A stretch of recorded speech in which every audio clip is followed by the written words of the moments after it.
मुलांचे प्रश्न या ठिकाणी सोडवले पाहायला मिळतं. काय नक्की भावना आहे तुम्हाला? अभिमान आहे त्यांना, कारण मुलांचा आवाज हा मोठा होता बनला पाहिजे. कारण ह्याच्यापूर्वी आम्ही मुलांना खूप थांबवत होतो, पण आता यापुढे ही मुलं थांबणार नाहीत की त्यांना हक्क आहे ते त्यांना मिळूनच घेणार. इन्कलाब जिंदाबाद. नोकऱ्या जात आहेत, त्यामुळे आता या मुलांकडून नोकरी संदर्भातल्या सुद्धा नोकरी तर यायलाच पाहिजे, कारण महागाई नोकरी या गोष्टीवर कोणता विषयच होत नाही. पण आता ह्या कारणाने तरी सुरुवात होईल आणि सुरुवात व्हायलाच पाहिजे पुढपर्यंत. तुम्ही सुद्धा आशावादी आहात मुलांसाठी? हो, मुलांसाठी आता आमची मुलं पण आता नोकरी नाही, त्यांना इंजिनियर झाले आहेत पण त्यांना नोकरी नाही. त्याचा पण विचार व्हायला पाहिजे यापुढे. नोकरी पाहिजे. आता ही मुलांची सुरुवात आहे, त्यामुळे नवीन आशा या ठिकाणी एकूणच शिक्षणासंदर्भातील मागणी झालेली आहे. आता काही लोक एकूणच रोजगार एम्प्लॉयमेंट संदर्भात प्रश्न विचारतात आणि काय नक्की वाटतं याबद्दल?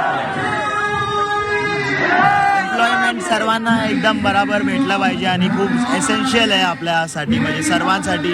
इंडियाच्या फ्युचरसाठी एम्प्लॉयमेंट खूप बरोबर म्हणजे गरजेचं आहे आपल्यासाठी. आणि एकच बोलेन की एज्युकेट ऑर्गनाइज. ही सुरुवात आहे फक्त? ही फक्त सुरुवात आहे.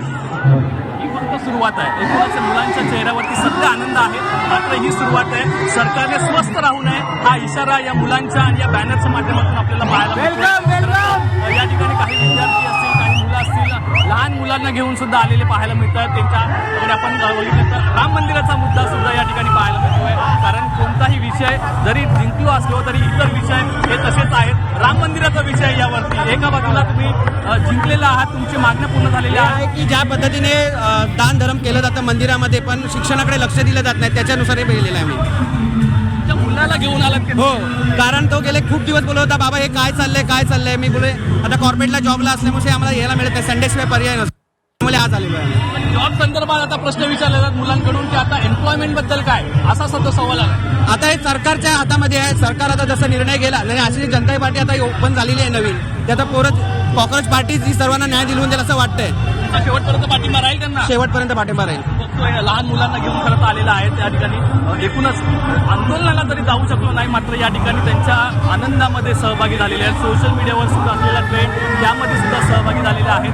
तिरंगा पाहायला मिळतो हातामध्ये आणि या सगळे तरुण जे आहेत काय टी शर्टमध्ये सुद्धा पाहायला मिळतात. एकीकडे या ठिकाणी तुमच्या आपली जीत हुई आहे त्या कहना चाहोगे, आपला विजय झालेला आहे तुमचा, काय तुम्हाला आता वाटतंय पुढील मागण्या काय असणार आणि ही सुरुवात आहे का? फक्त हीच सुरुवात आहे, पूर्ण नवीन जनरेशनची सुरुवात आहे. गव्हर्नमेंटला तर घाबरलं पाहिजे की आता युवा जागे झालेत, आता कुठे कोणा अन्याय सहन करणार नाही. Gen Z is on top.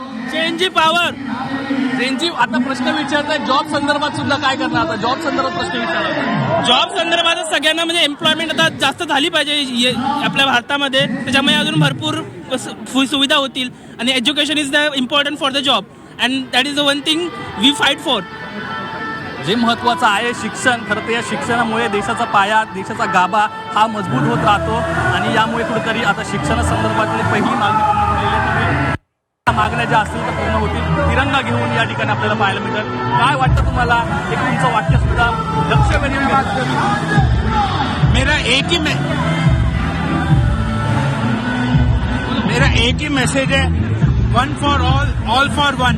हम जब एक इंसान दूसरे इंसान के लिए खड़ा होता है और जब सब इंसान एक इंसान के लिए खड़े हो जाते हैं तो कोई भी शक्ति किसी को हरा नहीं सकती. End this message is from us Indians. आप क्या कहना चाहोगे? आपका जो बैनर है, बैनर आपका पूरा ध्यान खींच रहा है, क्या कहना चाहोगे? यही होता है. यू सॉ द एग्जाम्पल अभी, ये इसका ख्याल है ओके कि बुरे दिन अच्छे हैं.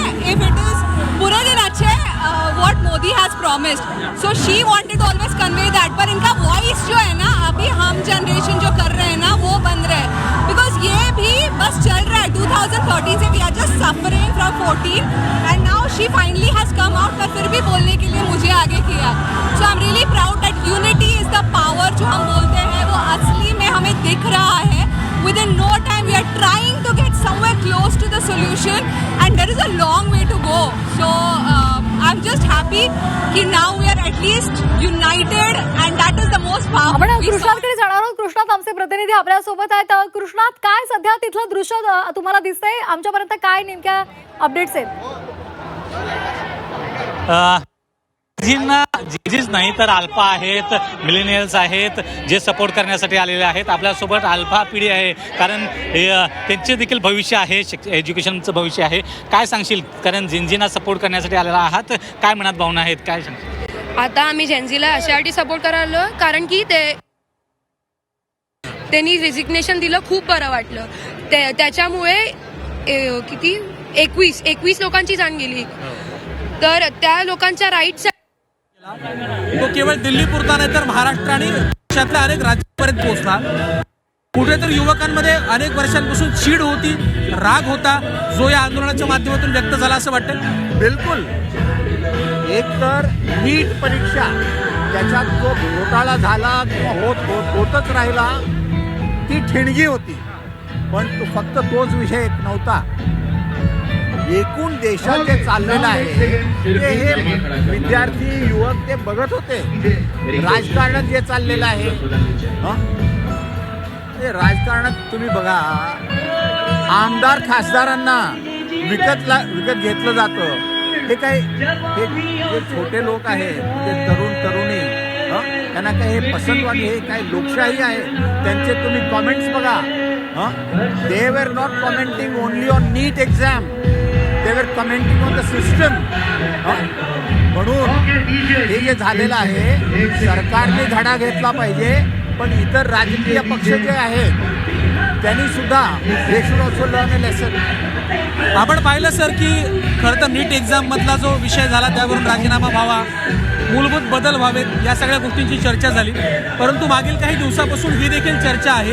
खरं तर तुमचा प्रशासकीय अनुभव मोठा आहे, तुम्ही इतके वर्ष काम करता, की विद्यार्थ्यांचा कट ऑफ जो राज्यानुसार बदलत जातो, प्रवेश मिळण्याची जी काही गुणमर्यादा आहे त्यातला जो बदल आहे, त्यामुळे सुद्धा विद्यार्थ्यांवर अन्याय होतो. त्याचं कुठेतरी त्या गोष्टीचा उल्लेख आंदोलनात झाला नाही, त्यामुळे ती गोष्ट दुर्लक्षित करता येते का?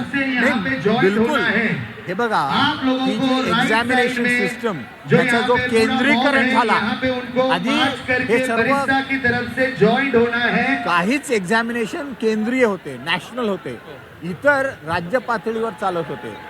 हे पहिल्यांदा ह्याचं केंद्रीकरण झालेलं आहे. केंद्रीकरणामुळे जे उद्भवलेले प्रश्न त्याच्याबद्दल नीट सखोल विचार झालेला नाही आहे. दुसरी गोष्ट, जे गरीब मुलं आहेत, खेड्यापाड्यातली मुलं आहेत, जिम्मेदारी यह देश, मैं कहूँगा कि सरकार की, हम सब लोगों की एक उनमें जो जिद थी, उनमें जो एक प्रखरता थी, गंभीरता हमको दिखने आई.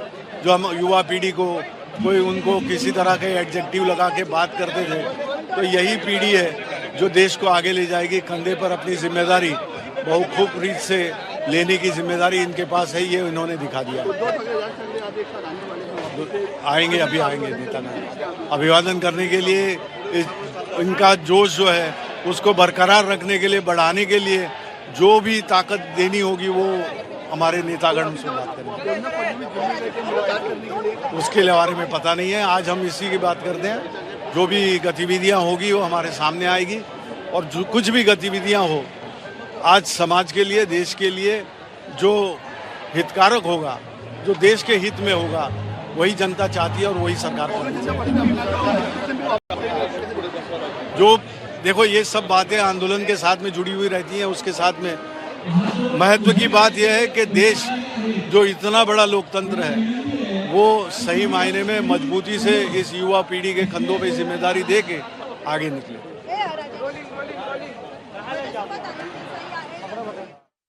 शिवसेना युबीटीचे त्यांनी आपल्या भावना व्यक्त केलेल्या आहेत. ज्या पद्धतीनं युवा शक्तीनं सरकार समोर आपल्या मागण्या ठेवल्या, सरकारशी लढा दिला आणि विजय प्राप्त केला, आणि त्यामुळे आता येत्या काळात त्यांचं मनोबल वाढलेलं आहे. येत्या काळात अनेक प्रश्न आहेत, त्या प्रश्नांची उत्तरं ते स्वतः शोधतील असं त्यांनी म्हटलंय. त्याचबरोबर इतर जी मंडळी आहेत इथे सध्या उपस्थित आहेत, त्या उपस्थित असलेल्या तरुणाईच्या सुद्धा त्याच भावना आहेत. तसंच एका दृश्यामध्ये आपल्याला दिसते ब्रँड इज ब्रँड ठाकरे असं त्यावर लिहिलेलं आहे. महत्वाचं असेल. कॅमेरा पर्सन ओमप्रकाश केवटसह स्वप्नील जाधव, जी 24 तास, मुंबई. आमचे प्रतिनिधी स्वप्नील जाधव आपल्यासोबत आहेत. स्वप्नील, सातत्यानं ज्या तरुणाईच्या भावना आपल्या समोर येत आहेत त्यामधून एक दृश्य दिसतंय, एक महत्वाचा मुद्दा दिसतोय, ते म्हणजे त्यांना आता कुठल्याही प्रकारचा हिंदू मुस्लिम हा मुद्दा नकोय. त्यांना महत्वाचे जे मुद्दे आहेत, मूलभूत ज्या महत्वाच्या गरजा आहेत त्यावर खरं तर सरकारनं लक्ष केंद्रित करणं, आपल्या राज्यकर्त्यांनी नेते मंडळींनी लक्ष केंद्रित करणं गरजेचं वाटतंय.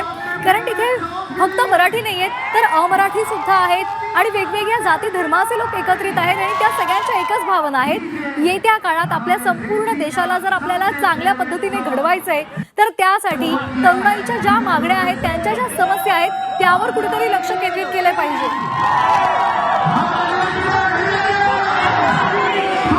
ज्या समस्या आहेत त्यांच्यावरती लक्ष केंद्रित झालेलं आहे. कारण शिक्षण विभागाला सुधारल्यानंतर आता ते त्यांचा मोर्चा जो वळालेला आहे तो म्हणजे रस्ते विभाग असेल, नितीन गडकरी यांच्या हाताकडे. कारण या तरुणीकडे आपण बॅनर बघतोय, नितीन गडकरी यांचा हा बॅनर आहे.